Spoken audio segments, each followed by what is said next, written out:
you hypothesized that humans were hypercarnivores, 70% plus from animal source foods. There are other people who believe we are physiologically herbivores. I'd like to...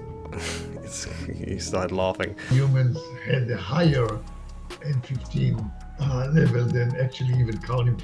Humans really used to hunt more than they could use just to get the fat.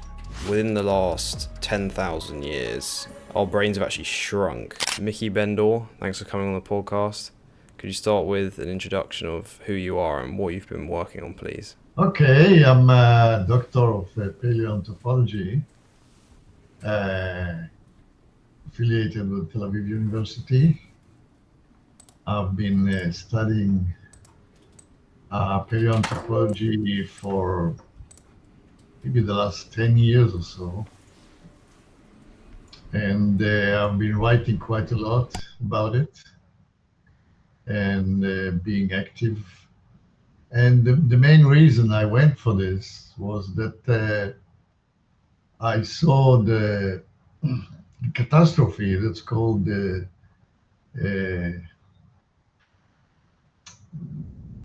dietary guidelines.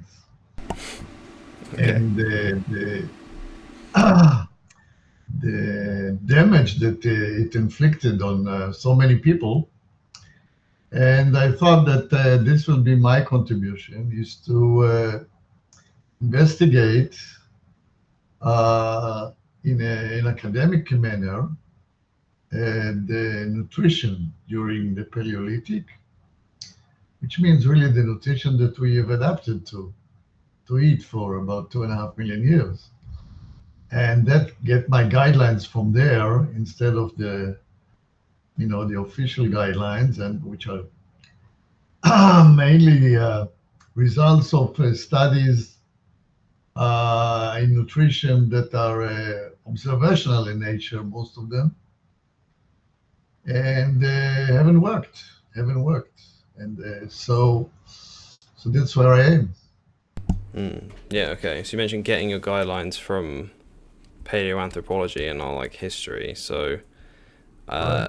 In your paper, The Evolution of the Human Trophic Level During the Pleistocene, you hypothesized that humans are hypercarnivores, meaning 70% or more of the diet coming from animal sources. So right. What were the main things that kind of led you to that conclusion?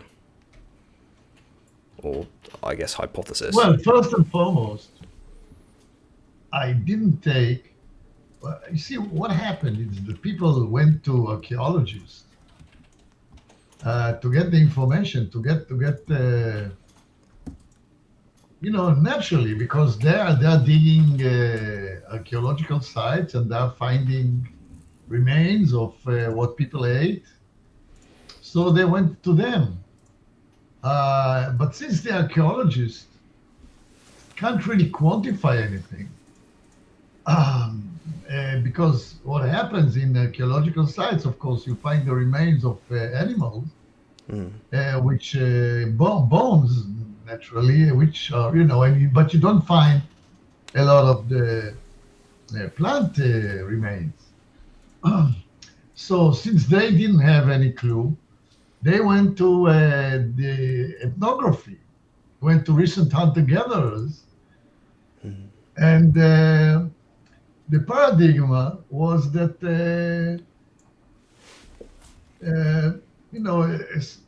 since hunter-gatherers today eat just about anything and everything in any relative quantity. So if you go to, Eskimos in the North Pole, they eat only meat. Mm-hmm. If you go to the Hadza in the near the equator, they eat maybe 30% meat. So the notion was that, past human beings were flexible in their diet, and whatever the ecology of the area was, this is what they ate.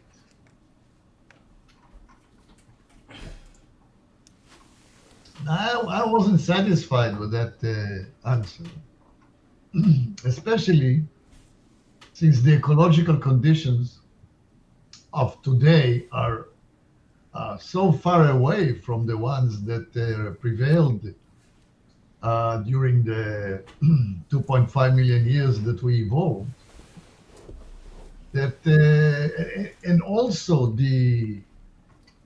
not only the ecology is different, but the technology is different. So humans didn't have dogs, for instance, until about 10,000 years ago. Yeah. They did, not 10,000 years ago, but maybe 20,000 years ago. They didn't have bow and arrows until about 60,000 years ago. So this is like 2% of the human evolution time. 2%. Wait, so are we? Yeah, so you have 2.5 million years of evolution, Mhm. and you have 60,000 years. That's about 2.5%. Okay. Yeah, because we got Homo sapiens was about Yeah, 300. no, it's not 2.5%. It may be a little more, but really like a minuscule time compared to the total time of evolution that we had bows and arrows. Yeah. So So with 2.5 million years ago, it was Homo sapiens 350,000 years ago. Is that correct? 300. Okay. So like when you say that 2.5 million years, where does that kind of start? Would you say being human? When the genus Homo evolved, the first member was Homo habilis. And that's about 2.6 million years ago. Okay. The second species is Homo erectus. And you can say that Homo erectus was really like already very close to us. It had a brain size of up to about 1100 cc. Started a little lower, started about 700 cc, but during the time, and you can find specimens that were about 1100 cc. We are, by the way, about 1350 on average, or 1400. Yeah. So Homo erectus was already, and he was, the other thing is that he was as high or as tall as we are, as big as we are. And this is quite important too.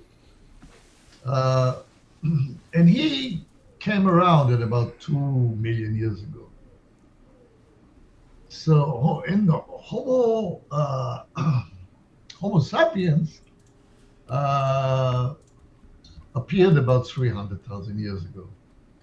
Okay.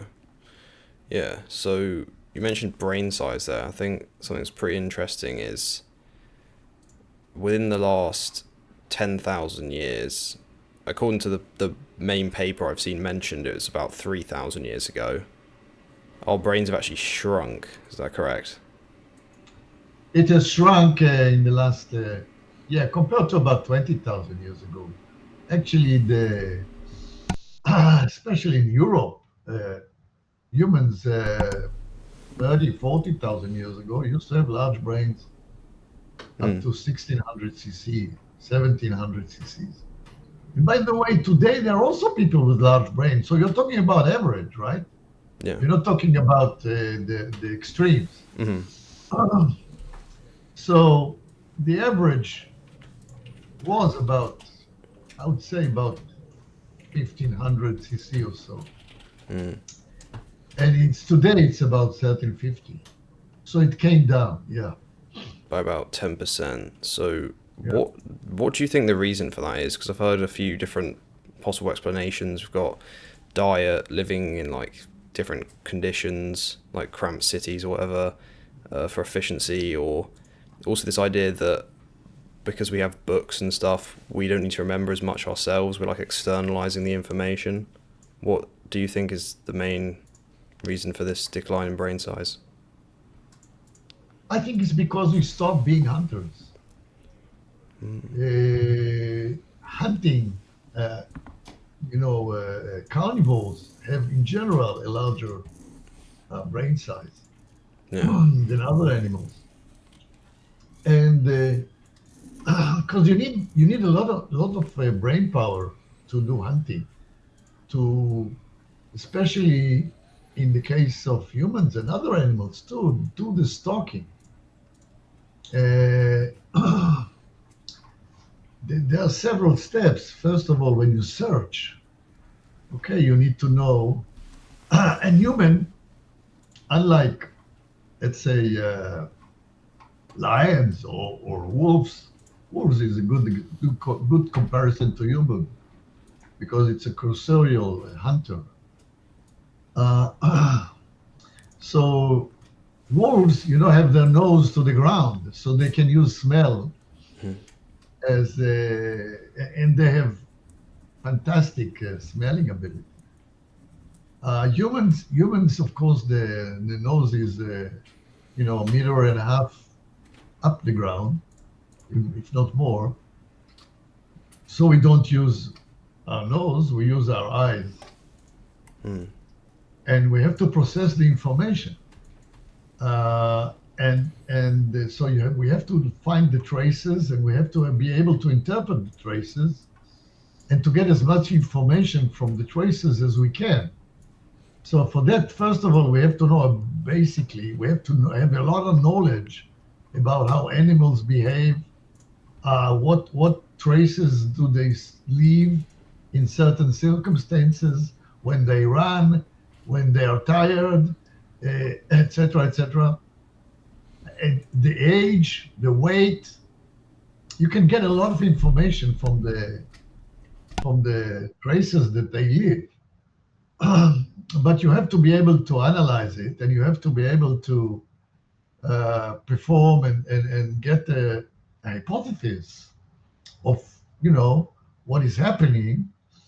And I always give the example of let's say you find a trace, and then you find a trace of a small animal that went over the trace, and you know that this animal is nocturnal, and you are now in the middle of the day, so you know that the trace is quite old.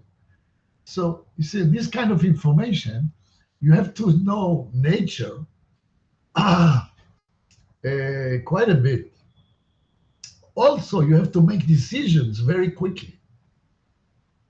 Now, if you compare that to decisions that farmers have to take, you see that it's completely, different type of decision.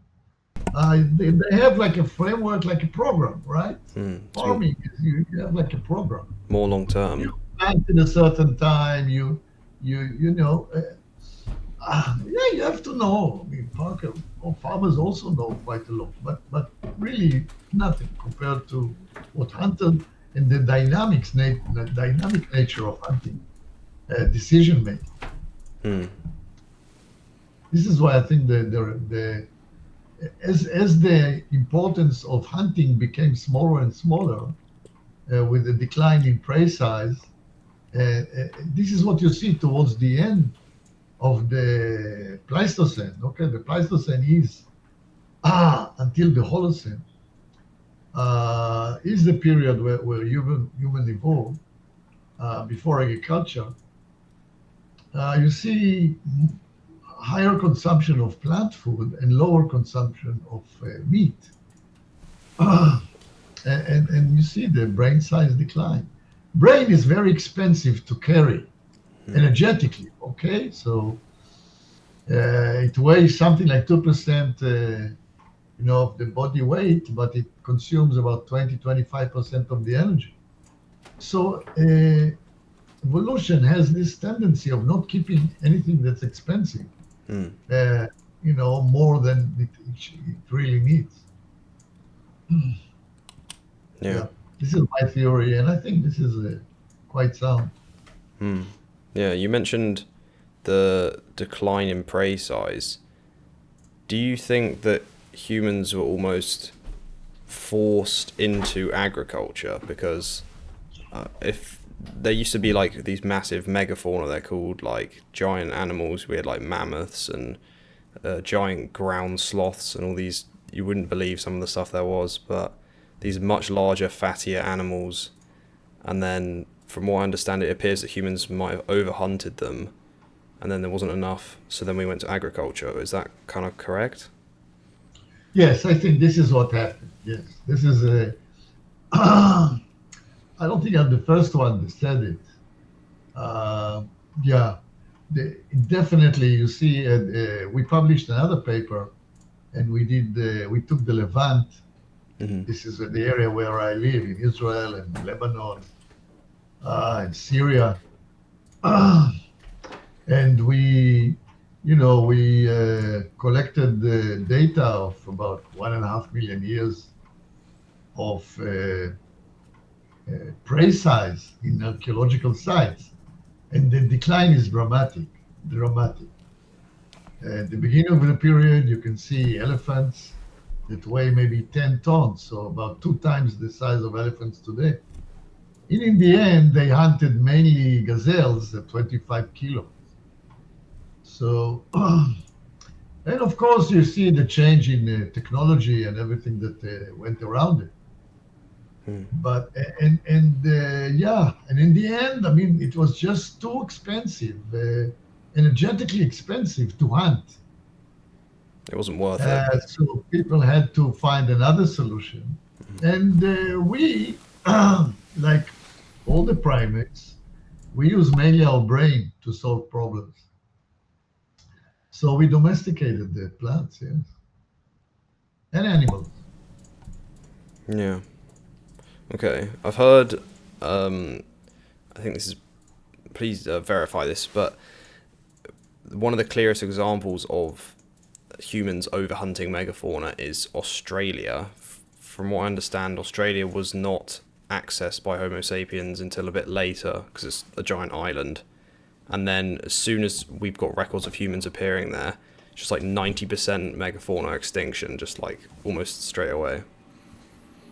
Yes, Australia and America are good examples because humans came to them quite late.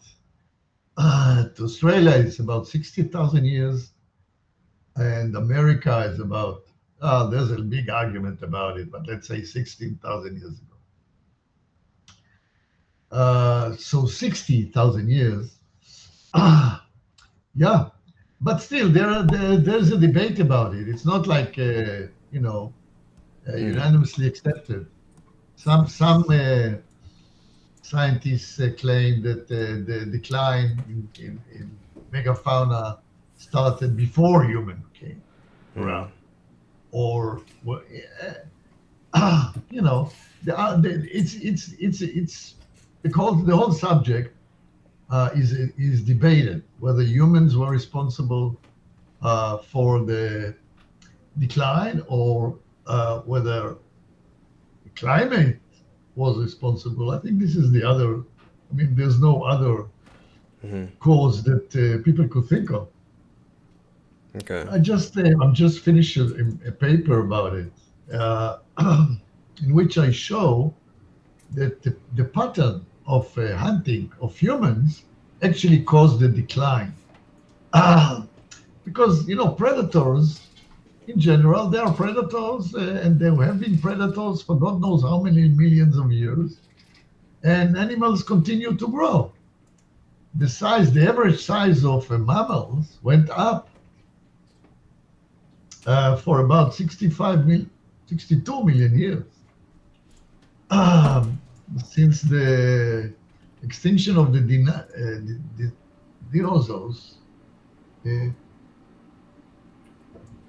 mammals began to grow and grew for about 62.5 million years. And about 2.5 million years ago, the average size started to decline. So actually growing, and if you go back to the dinosaurs, also you can see that dinosaurs were very big. So nature, if you left alone, actually likes large animals. Large animals have advantage. They can eat lower quality food and process lower quality food. This is, I think, the main advantage of large animals. And they have some disadvantages, But obviously, if you look back, the advantages were, overtook the disadvantages of being big. However, 2.5 million years ago, this average size started to decline, and today it's negligible compared to what it was, 2.5 million years ago.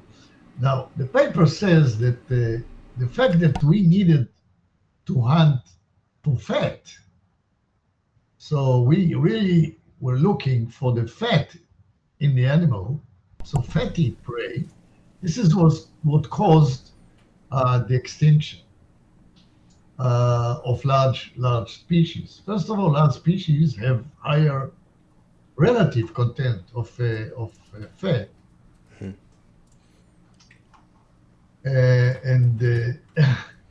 and also prime adults have higher content of fat.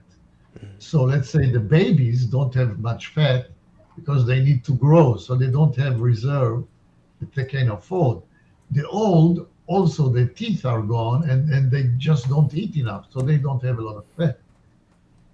So the fattest animals are in this age group of what is called prime. So humans used to hunt for prime age. And you find it in the archaeological sites. You find this is quite accepted that from certain time on, people hunted prime. Now, what happens is the prime age animal are responsible for all the growth of the population, like the reproduction. Exactly. So really, and none of the predators, except for humans, actually go for the prime age. Predators actually, if you see cursorial predators like wolves, they go after the old ones or the young ones. Actually, so really not that group. Lions ambush predators, so they go for anyone that will pass around. So they have like a population composition of their prey. But humans went for the age group that was responsible for reproduction. Because they needed the fat. It's like the fragile. Also what happened is because animals in certain seasons don't have a lot of fat. So humans really used to hunt more than they could use just to get the fat. So they would hunt one animal, they would eat, let's say, the meat, they would eat the fat, but really they could not eat more meat. So they would hunt animals and use only the fat. So they overhunted compared to other predators. Okay.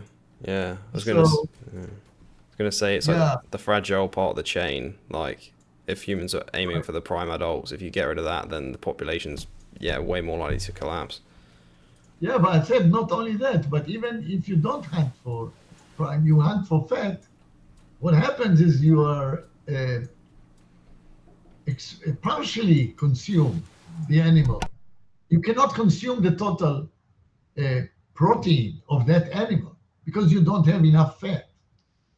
So you reach, let's say you need about 40, humans can process about 40% of their food as a protein. Okay, this is the maximum they can do.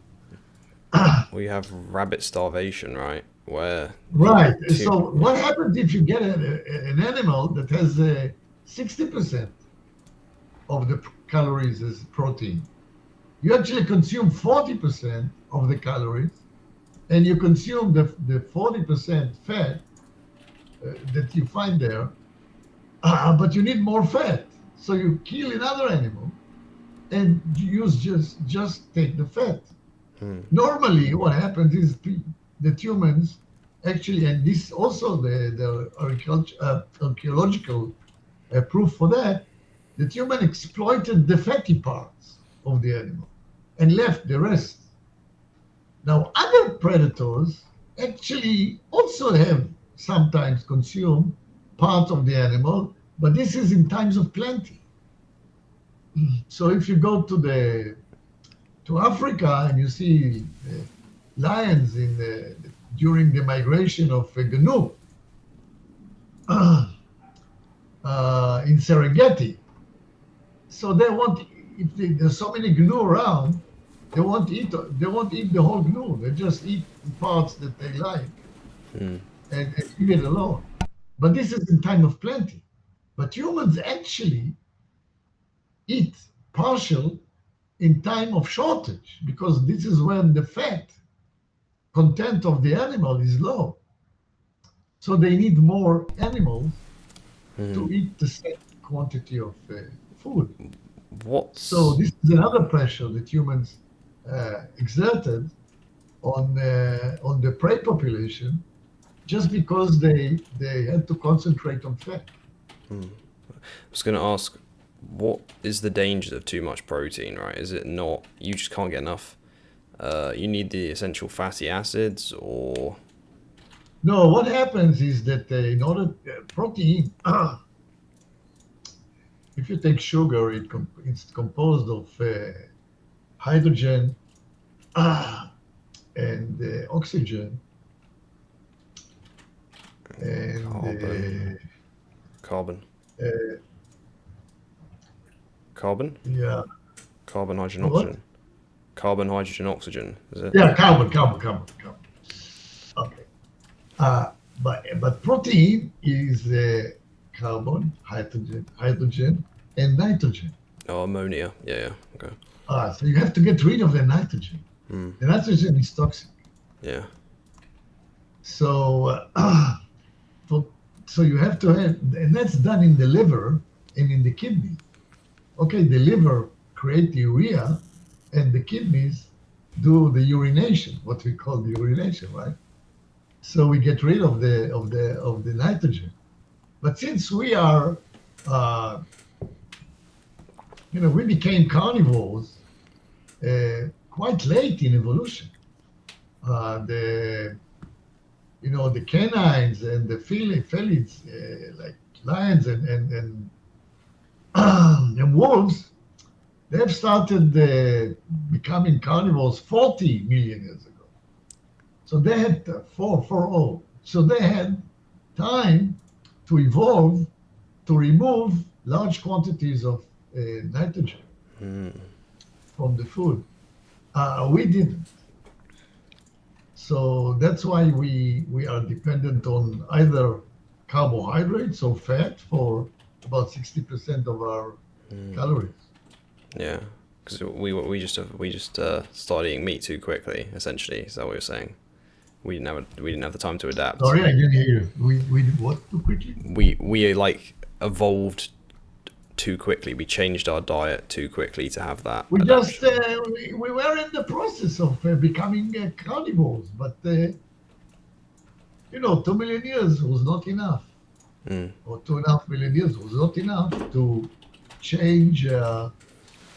To become like cats. Cats can eat, over 70% of protein in their food. Actually, they have to have protein, a lot of protein.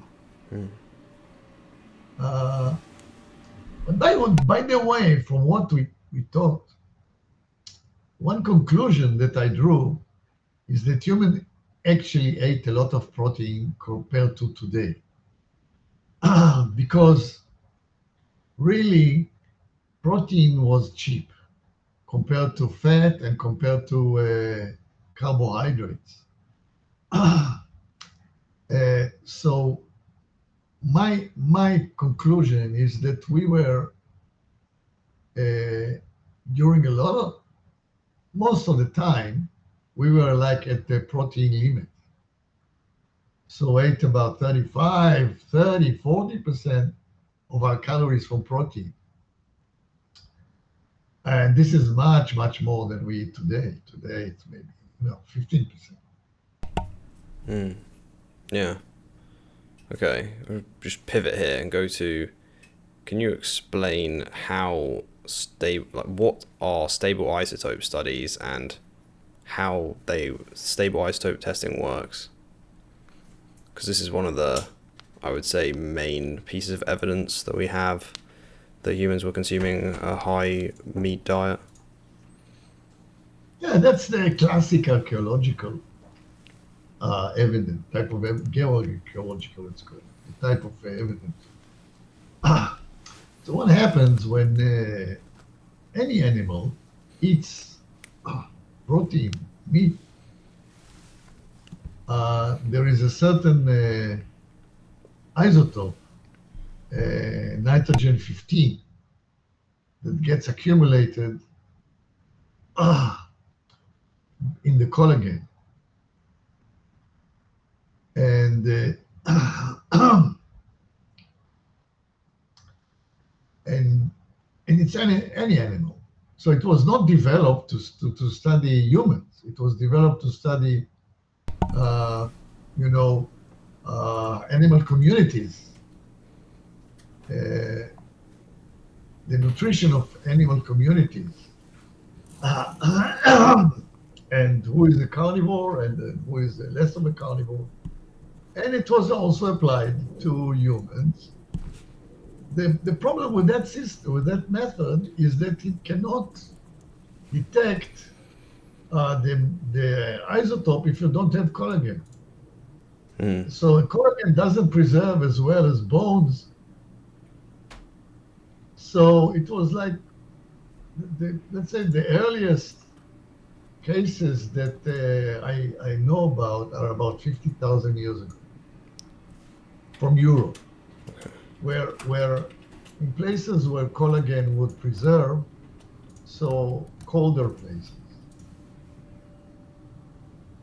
Not definitely, it doesn't have to be in the North Pole, but let's say it has to be for instance, in Israel, I don't know of a single case that preserved for 50,000 years. So this is the problem with the method. But if you take what you have, it's quite clear from the studies that were done that humans were carnivores, hyper carnivores. Let's say 40,000 years ago, Neanderthals, and then humans when they arrived in Europe were carnivores for sure.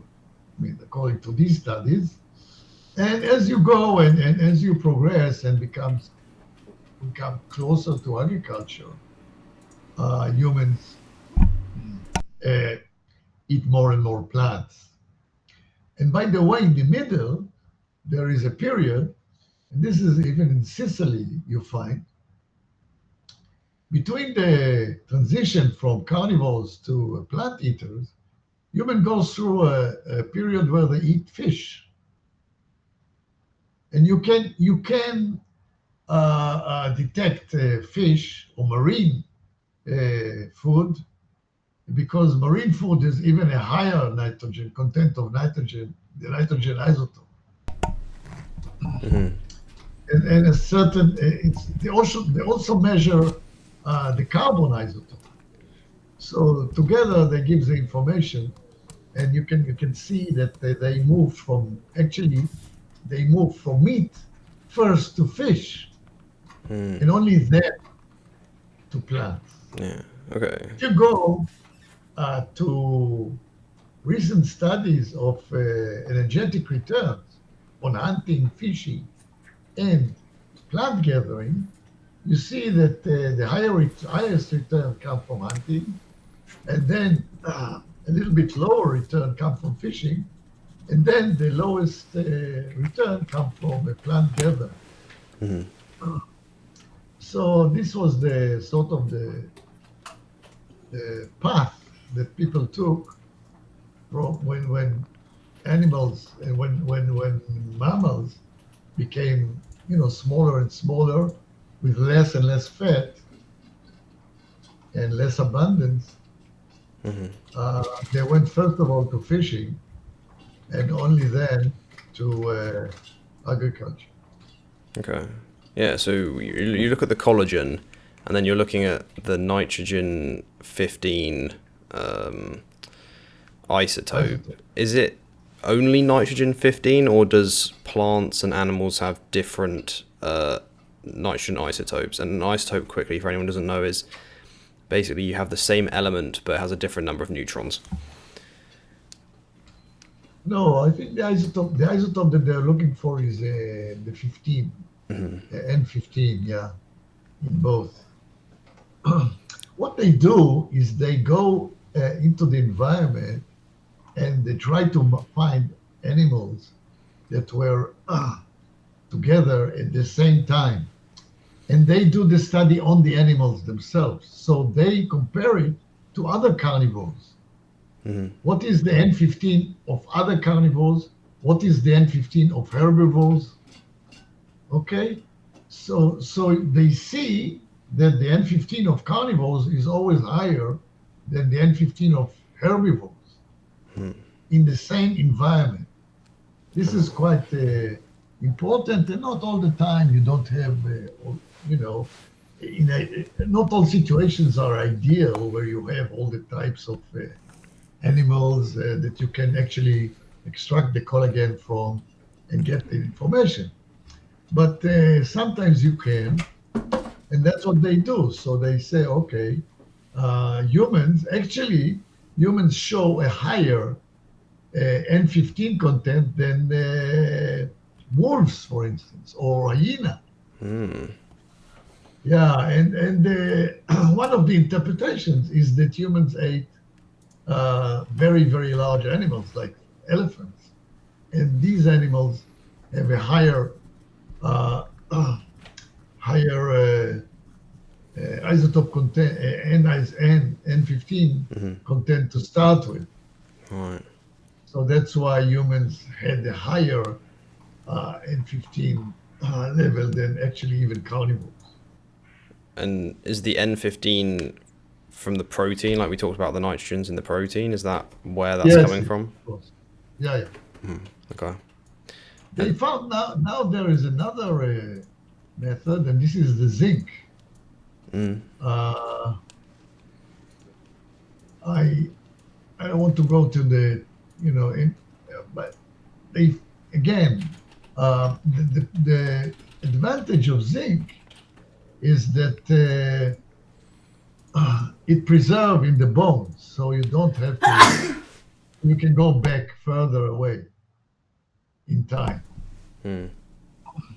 Okay, it's preserving the bones. Interesting. And again, the studies that they did, I just saw one study, and this was done on Neanderthals, and found that Neanderthals were extremely carnivorous. Yeah, so with zinc, we don't have to get into it too much, but I thought that the whole point with the nitrogen is it's in like group 8 or whatever. It's got a full shell of electrons, so it shouldn't break down. But how does zinc stay intact? Well, zinc is going the other way. Actually, zinc, the less zinc you have, the more carnivorous you are. Right. And this is like I'm not sure exactly of the details of the isotopes that they use. It's like a new method. Yeah. Okay. But the less zinc you have, the more carnivorous you are.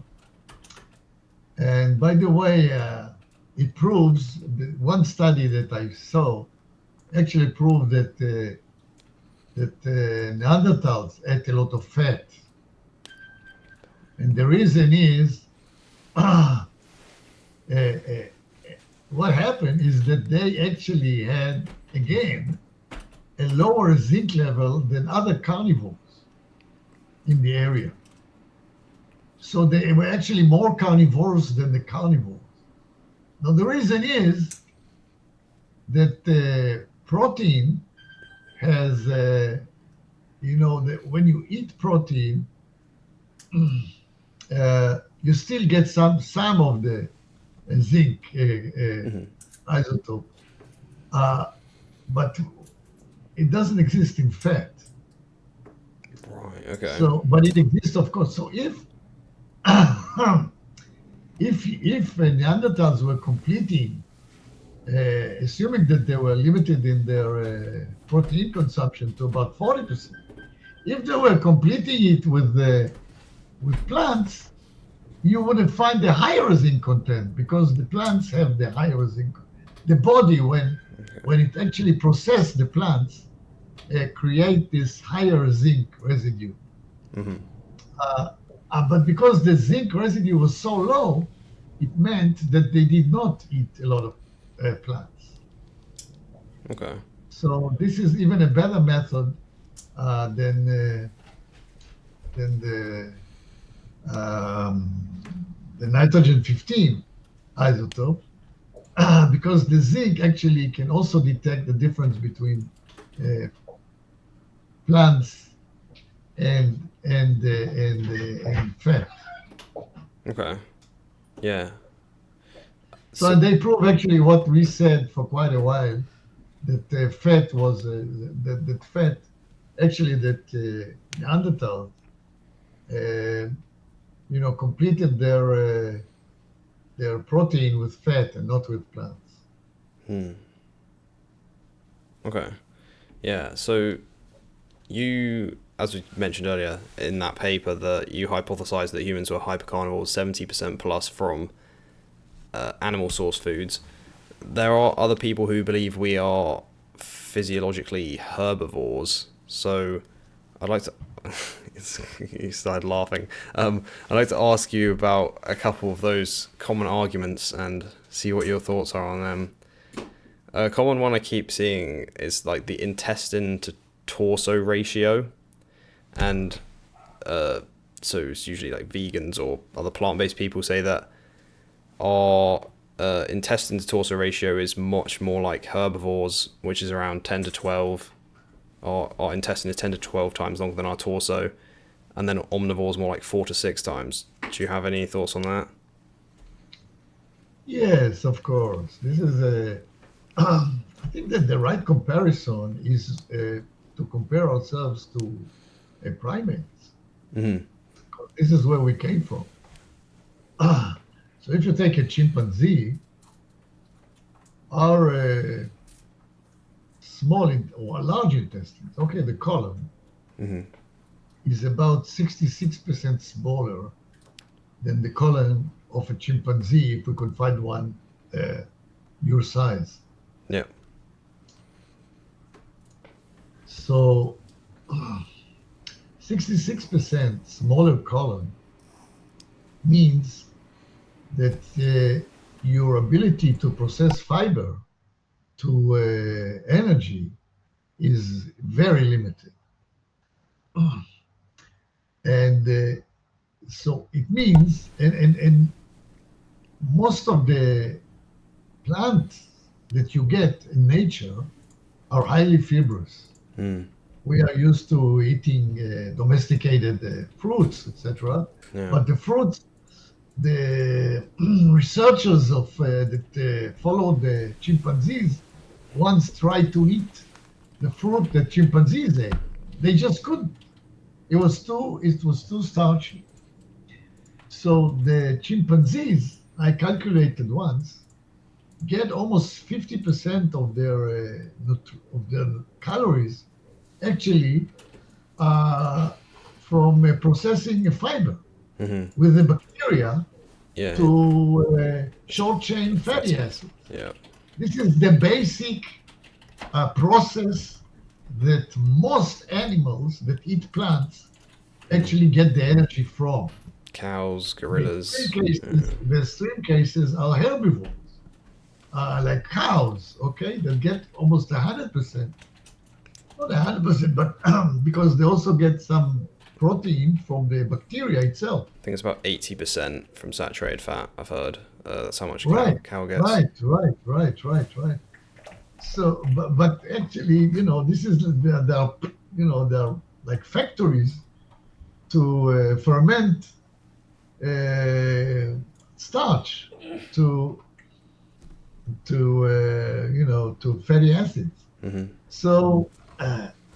So primates or chimpanzee in this case has a large colon We actually evolved away from that. So our colon became smaller. So actually we cannot extract as much energy from fruits as chimpanzees can. So this tells you that on the other hand, if you go to the small intestines, our small intestines are, I think, 77% longer than those of chimpanzees. And the small intestines is where fat is absorbed. And the sugars also absorbed, and protein is absorbed. So just show you that the evolution, you just have to follow the evolution, what happens from primates to humans. And what happened is, and this is, by the way, is the best proof of specialization, is when you get the ability to consume one type of food on the account of another type of food. Okay, so you don't become general, you don't extend just their ability to consume another food, but you actually limit, you swap. So you sort of specialize. This is the specialization. And this shows that we became specialized in consuming protein and fat. Yeah. I would just And fiber. Yeah, I'd just add to that our appendix right now is way smaller than it used to be. So that's where I'm pretty sure that's where a lot of the fermentation would have happened. And also No. No? No, the fermentation happens in the colon. The appendix is like a battery for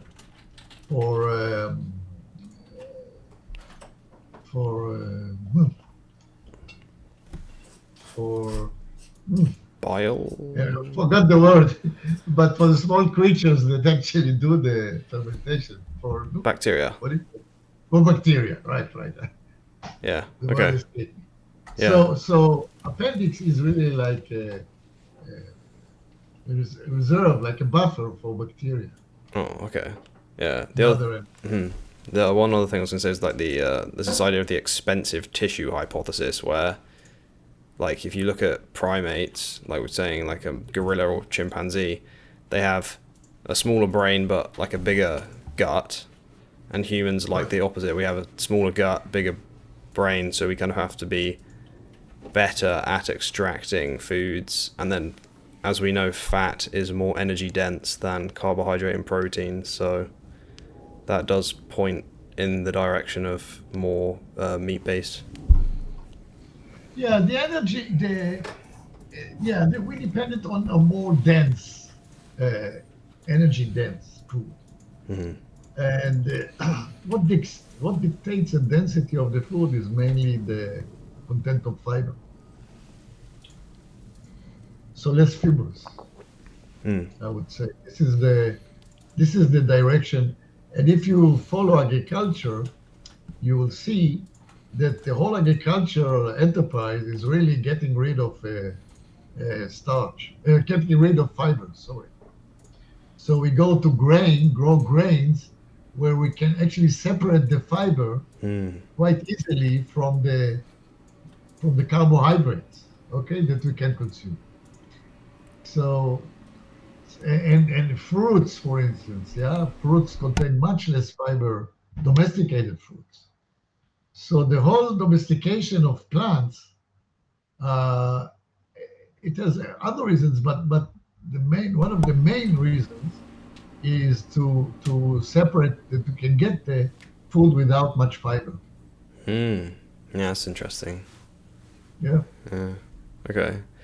Throughout this conversation, you've mentioned like how our brains are like expensive, and you've talked about like the return on energy of like hunting versus farming. And I know you used to be in you've studied economics previously. How does that kind of affect how you approach paleoanthropology and other aspects like that? Deeply. It's I think this is really what separates me from other researchers, not all of them, some of them have a background in economy and they actually use it, but not many. Now I'm writing, for instance, just to give you see, as economists, there's a saying, follow the money, right? If you want to understand how people behave and why they behave the way they behave, follow the money. If you want to understand evolution and you want to understand the evolution, basically, just follow energy. Uh, because this is where the evolution takes place, around places where energy becomes limited. And just now, for instance, I'll just give you an example, writing a paper about fire. Okay, so there was a guy by the name of Rangam. Yep. He came up with the idea that the brain grew in order to allow us to control fire, so we could cook plants, and that way extract more energy from plants. Mm-hmm. Later on, he corrected it to extracting more energy from meat as well. But let's say that was his thing. And I'm writing today a paper, just actually completed it today. I mean, I improved it today. I wrote it basically just a few months ago and sent it to a partner that I'm always writing with, Professor Amber Kai. Mm-hmm. But now I sort of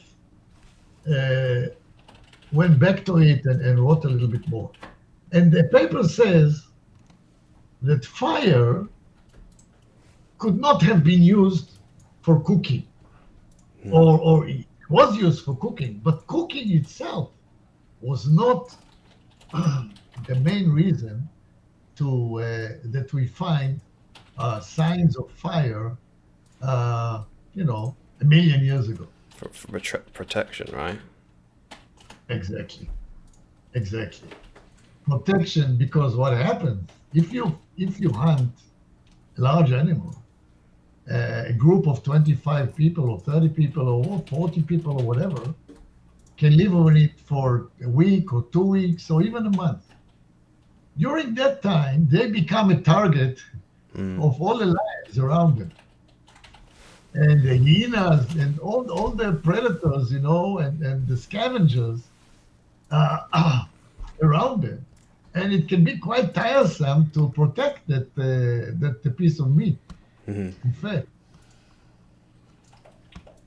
So if you look at the return on fire, because and this was only done recently, the cost of acquiring fire and maintaining it is quite expensive. I mean, you have to collect wood. Mm-hmm. And first of all, you collect the wood that's close to you, and then you go further away to collect, etc., etc. So it's quite expensive. And there is a paper, by the way, from a researcher named Henry, and she was very much pro plants. Mm-hmm. In her studies, she used to study teeth plaque, the content of teeth plaque, and they found plants in the teeth plaque, and she was very happy with the plants. And then she went and did some experiments. What is the energetic expense of collecting wood? And it became clear that it's just too expensive for the advantage that you get on cooking. Which wouldn't be worth it for the energy you get, Yeah. for the energy you get back. And this is the way economists think. Yeah. So, Opportunity cost and stuff like that. right, but if you take the content of, let's say, an elephant, okay, an elephant can have 2 million calories. Depends type of elephant, etc., etc. A million calories, it doesn't matter. Let's say even not an elephant. Let's take a buffalo, whatever. Has 100, 200,000 calories, and you ate 50,000 calories the first day. The return on the now, if you don't have the fire, somebody may steal it from you, or some predator may steal it from you. Not to speak about the danger to yourself, to your life. I'm just talking about the pure economic Yeah, the calories. of the situation. So you can lose, 200,000 calories easy. So it pays to collect wood and keep the fire to keep the 200,000 calories, but really it doesn't pay for the cooking. Okay, just the cooking. And this is what the paper says. The return on plants per hour is about the average return in hunter-gatherers, let's say, that where it was studied. It's about 1,400 calories per hour of work. The return on and hunting is 10 times that minimum. Wow. Yeah. So If you look at it. so Yeah. yeah, so it doesn't make sense that now if the fire is there, okay, you can cook whatever, do whatever you want with the fire. It provides light, it provides warmth. It's nice to have, but it could not have been the reason for actually, maintaining it and collecting all this wood. Mm. And this is the way that the economists think. Yeah. When you look at it through that lens, it does make a lot of sense that, like, yeah, look, it's not going to take 200,000 calories to build a fire, so it's worth doing that. Whereas cooking, you might get a bit more bioavailability or whatever, but Yeah. it's not going to be to the same extent, not even close. Yeah, if you have a 1,400 calories return, okay, on the your gathering, okay, so you cook it, so you can get what 20% more, 50% more. So you will get, instead of 14. By the way, the 1,400 is actually the 100% that you can extract. So it will bring you to 14 with the cooking, but normally you will get maybe 1,000. So it's another story, because they calculate the content of the energetic content of the plants, but they don't calculate what you can actually extract from that. What can the body can extract from the content. But that's a small change. The fact, the difference is so big that you don't need to be a genius to understand.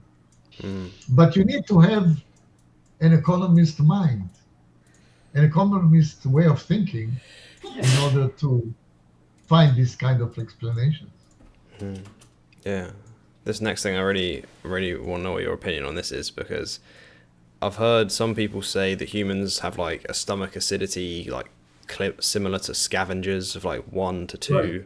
And then I've heard some people say when we're digesting food, we have a pH of 4 to 5, which is similar to herbivores. So what's going on with the stomach pH? How strong is the acid in our stomachs? I don't know. I know that it's about 1.5. So I don't know where did they get that 4% from. Yeah, me neither. That's what I know. Okay. No. They have one. We have 1.5, and let's say other carnivores is about 2.2. So we have a higher acidity than even carnivores. Again, that can be explained because when you sit on the meat for a few days, the meat becomes. It's like actually humans are a type of scavengers, but they bring their own prey to their camp, and they scavenge on the prey. Yeah. Okay. Unlike, let's say, lions, they eat whatever they kill. They eat in like very quickly. Yeah. So yeah, humans are kind of plant scavengers or whatever. Okay. I got to keep doing some more digging then, because I have no idea. I keep hearing this 4 to 5 pH. I don't know where they're getting it from. It's BS. Yeah. Okay. As far as I know. Yeah, I want to respect your time, so I think this would be probably the last thing. But I saw you, it was on your Twitter, I believe, you had like a grounding mat, which basically connects you electrically to the earth. What are your thoughts on grounding, or earthing, it's also called? Actually, the dog ate the wire, and I don't do it anymore. I don't know. I don't know. I really when I last read about it, it was a few years ago. Hmm. I I was quite convinced that it has something, but I really don't know, and I don't spend much time on it anymore. Yeah, okay. It's just covering that base just in case. Until the dog ate the wire, so. Yeah. Yeah, okay. I think that's it, Mickey. Thanks for doing this. Okay. Uh, Okay. it's been a very interesting conversation. I've definitely learned some things. I appreciate you taking the time. So, just quickly, you have a book, Living Paleo Style, and your Twitter is at Ben-Dor Mickey. Is there anything else you want to add? Anywhere else people can support you? We can link the papers as well that you've written. Yeah, I mean, you can find the papers on ResearchGate and places like that. And, and I have like a blog, Paleo Style, that you mentioned, the book. And yeah, and Twitter, really. This is where I'm active. All right, cool. Okay, have a nice, lots of success with your podcast. Thank you. You look good and you ask good questions, and so you should be successful. Thank you. Have a good rest of your day. Goodbye. Thank you. See you. Bye.